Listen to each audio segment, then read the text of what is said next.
육안으로도 식별 가능성도 명확하기 때문에 감정 의뢰 없이 이건 동일인이다라는 것으로 검찰에 송치했다고 합니다. 그때 그 자리에 있었던 남성이 김학의 전 차관이었다는 걸 그때 아셨고요. 전 정확히 확실하게 알고 있죠. 그 전부터 계속 서울에 있는 집에서도 계속 어떤 식으로 알게 됐습니까? 본인이 자기를 소개를 했습니까? 아니면 주위에서?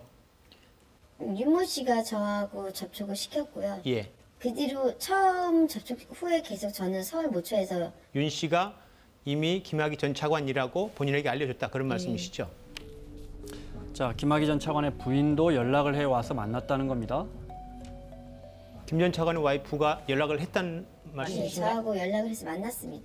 그 이후에 여러 가지 대화는 오갔는데 가장 핵심적 대화는 뭐였었습니까? 왜 연락을 한 겁니까? 그분의 입장에서만 얘기를 한다면 다른 사람들은 다 모르겠지만 김 전 차관이 저만은 인정을 하고 그리고 와이프 입장에서도 제가 보고 싶었다고 했습니다. 그래서 자기 동영상을 봤다고 했습니다, 저한테. 그 말은 김 전 차관 부인이 그 동영상의 인물이 김학의 전 차관이었고 네. 여성이 저라는 본인이었다는 것도 했습니다. 확인을 했다는 네. 말씀이시죠? 김 전 차관 입으로 얘기했다고 했습니다. 다른 피해 여성이 몇 분이나 더 계셨던가요? 아시는 대로. 제가 얼굴은 보진 못했지만 그 조사 과정에 보니까 엄청 많더라고요. 엄청 많다면 구체적으로 대략 30명 정도의 사진을 본 것 같아요. 사진만 30명이요? 예. 그 30명의 사진을 그쪽 검찰이나 경찰에서 보여줬다는 건가요? 아니요, 경찰에서.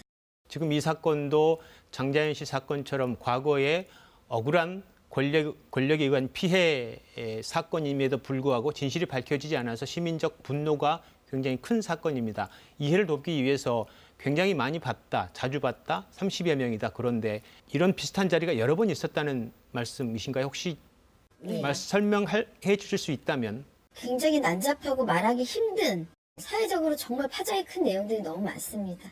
제가 지금 이거를 입에 담을 수가 없어요. 너무나 파장이 크고 너무 심각한 내용들이 너무 많아서. 그 정도로 충격적입니까? 네. 혹시 그 내용 속에 이른바 뭐 마약 이런 것도 있습니까?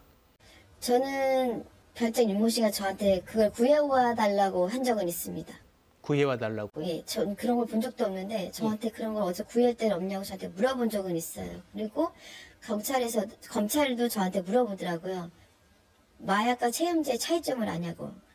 별장 윤모 씨가 마약은 안 했지만 체험제는 여자들한테 했다고 진술을 했다고 저한테 얘기를 해줬습니다.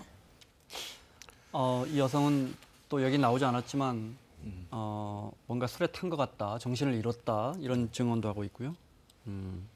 30명 그 별장에서 술자리가 여러 번 열렸을 테니까요. 그렇죠. 그때마다 여성들이 있었고 이분들은 지금 피해 사실을 지금 이 여성 말고 다른 여성들은 피해 사실을 말하지 않고 있고요. 말하지 네. 않고 있죠. 네. 아니 왜냐하면 생각해보세요. 그 여성들이 거기에 갈 수밖에 없었던 이유. 제가 설명을 좀 해드리면 윤 씨라고 하는 윤모 씨, 건설업자 네. 윤모 씨가 저 별장 주인요? 그렇죠. 네. 별장 주인이 여성들을 불러내서 유인해서 성폭행을 1차적으로 합니다. 그리고 나서 그 성폭행 영상들을 찍어가지고 그걸 빌미로 해가지고 여성들을 협박을 해요. 그래서 저게 데리고 간 겁니다. 그러니까 자발적으로 본인들이 발로 간 게 아니라 윤모 씨라고 하는 사람이 여성들을 성폭행하고 성폭행한 네. 장면을 찍어서 그걸 협박용으로 사용해서 여성들을 지금 말씀하시는 게 그 여성들이 주장하는 거죠. 그렇죠. 네. 강제로 데리고 간 거잖아요. 네. 지금 저 피해 여성도 마찬가지입니다. 그래서 그 여성들 입장에서는 가고 싶지 않았음에도 불구하고 어쩔 수 없이 갈 수밖에 없는 상황을 만든 거죠. 그러니까 성폭행 사건이 결국은 성접대라는 말로 지금 바뀌어서 얘기가 되고 있는 상황이고요. 네. 김학의 전 차관 같은 경우는 지금 이 여성의 인터뷰 내용을 보면 단순히 그냥 저 별장뿐만 아니라 서울 모처에서 여러 번 만났다고 그랬어요. 그러니까 그 이후에도 지속적으로 성폭행이 이루어졌다 이렇게 볼 수 있는 것이죠. 네. 감금, 폭행, 총칼을 들이댄 어떤 협박 이런 것들이 계속 그 과정에 있었고요. 그러니까 뭐 김학의 전 차관이 총칼을 들이대진 않았지만 모른 척하고 총칼을 들이댄 사람은 그럼 누구예요? 그 건설업자. 윤중천 윤중천 건설업자. 네. 이 로비를 시도한. 다 알고 있던 사실인 거죠. 이 사건 불거졌을 때 뭐를 지도새도 모르게 뭐 미국으로 보내버리려고 했다. 뭐 이런 이야기들이 있었고 그다음에 이제 뭐 동영상을 봤다. 거기서 뭐 김학의 전 차관이 너에 대해서 이야기를 하더라. 그래서 만나보고 싶었다. 뭐 이런 이야기들을 나눈 것으로 알고 있습니다.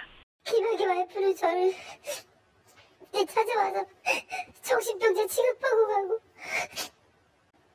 지금 책임져도 저한테 이 사건 마무리되면 가만 안 둘 거라고 그런다 그러고 살려주세요. 저 지금도 그 삶이 너무 무서워요. 국민 여러분이 저 살려주세요. 대통령님도 저 좀 살려주세요.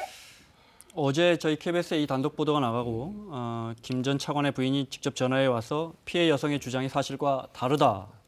자세한 내용은 취재진과 설명하겠다고 밝혔고 오늘 입장이 나왔습니다. 그렇습니다. 네. 지금 뭐 말씀하신 것처럼 입장을 내놓은 걸 보면 그러니까 본인은 가족을 지키고 싶다 이런 얘기를 했어요. 네. 그리고 저 여성분이 인터뷰한 내용은 사실이 아니라고 지금 주장을 하고 있는 상황이고요. 이대로 가만히 있으면 죽을 것 같습니다. 네, 그런 얘기도 했었고요. 본인은 지방에서 지금 요양하고 있는 상황이라고도 얘기도 했었고요. 법적 대응도 하겠다 이런 얘기도 했었고요. 네. 그런데 뭐 이거는 저분의 주장인 거고 네. 그래서 이거는 시시비비는 진상조사위원회에서 밝혀져야 한다고 생각을 합니다. 네. 뭐 부인 입장에서야 남편을 두둔하는 그런 입장을 설 수도 있을 거니까요. 그건 네. 지금 모르는 상황이고요. 어쨌든 양쪽이 서로 다른 의견을 얘기하고 있다는 사실은 분명히 보입니다. 김 전 차관 측의 말씀하신 것처럼 앞으로 수사의 진행 상황과 함께 김 전 차관 측의 입장도 저희가 가급적 충실히 반영을 하겠습니다. 자, 진상조사의 결과가 나오면 검찰로 넘어가서 뭐 기소가 좀 되겠습니까? 처벌이 되겠습니까? 이런 건요. 지금 좀 새로운 사실이 더 나오지 않는 건 현실적으로 좀 어렵습니다. 그래요? 그 당시에도 이게 2013년에 동영상이 드러나게 됐는데 네. 실제 이 동영상 속에 있었던 내용은 2007년에서 8년이거든요.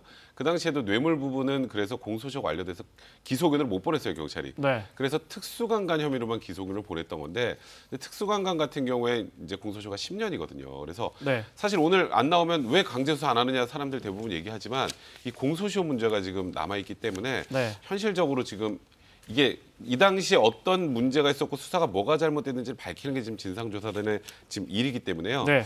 사실 그 기소 여부를 지금 제가 판단하기 좀 어렵습니다. 알겠습니다.